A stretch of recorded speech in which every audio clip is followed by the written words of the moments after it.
Hi all, this is Architect Hari from Neram Classes. Today in this video, I'm going to teach you how to draw ellipse using freehand, and also I'm going to explain you what is the importance of drawing ellipse in freehand sketching. So before getting into the video, I want to show you something. This is a cylindrical object with a varying radius. So you may be searching for ellipse in this object because it's completely a circular object. I'll show you where the ellipse lies in this object.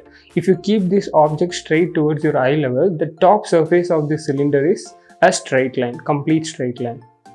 So when I rotate this object towards you, you can see a complete circle when it is perpendicular towards you. So in between this complete circle and the straight line, the shapes which are formed by this cylinder they are ellipse of varying minor axis. So for drawing cylindrical objects, we will be using ellipse a lot. So let's get into the video.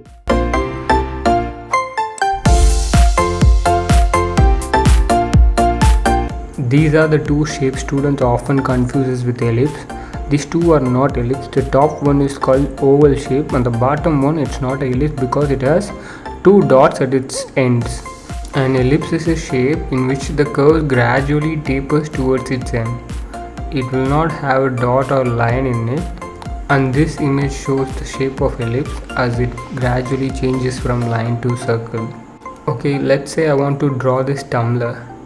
If you see this, you can clearly see an ellipse at the mouth of the tumbler, so I'm going to start the drawing from there. So when I start drawing ellipse, I'll let my arm do rest of the job rather than fingers.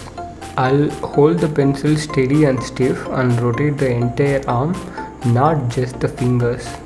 So I'm done drawing the mouth of the tumbler. Now I'm going to start drawing sides of the tumbler. And finally I'm going to copy the top ellipse to the bottom of the tumbler. This may seem like a good sketch, but actually it's completely wrong. Now let's see what's actually going on here.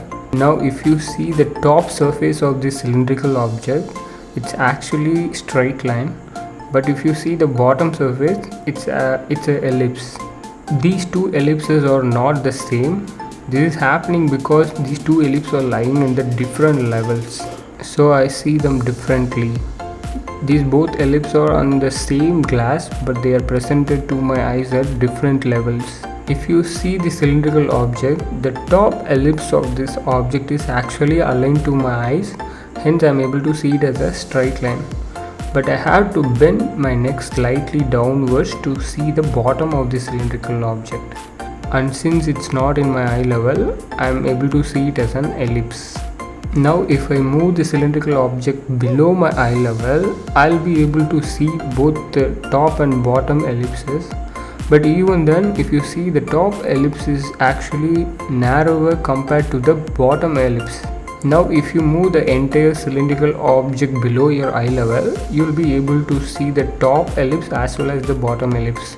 But even then, if you see, the top ellipse is actually narrower compared to the bottom ellipse. This is happening because the top ellipse is much closer to your eyes compared to the bottom ellipse. So you have to consider this while drawing any cylindrical objects. Now we are going to draw the tumbler in the same way. The top ellipse will be narrower and the bottom tumbler ellipse will be much bigger than the top one. Since the tumbler is somewhat similar to the cylinder, so now I am going to change the tumbler to a vessel. It is called Sambu in Tamil, which is used for drinking water. It's a kitchen utensil. So I am going to use this for demonstrating the ellipse thing. Before I start drawing this utensil, I need to give you some more information regarding ellipses. So if you take a circle, the radius of the circle is fixed and it's constant all the 360 degree. If you draw a line passing through the center of the circle, the either side of the lines will be symmetry in all the direction. But if you consider ellipse actually has a varying radius throughout its curve, and also it has two axes of symmetry. The first one is the one connecting the narrower part of the ellipse. This line passes through the center of the ellipse. This is called minor axis.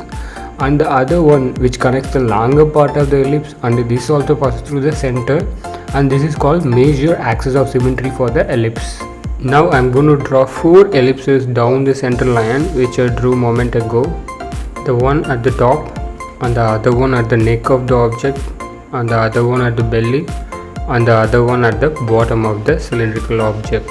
As I draw this 4 ellipse, I am going to align the minor axis of this 4 ellipse along the center line which I draw a moment ago.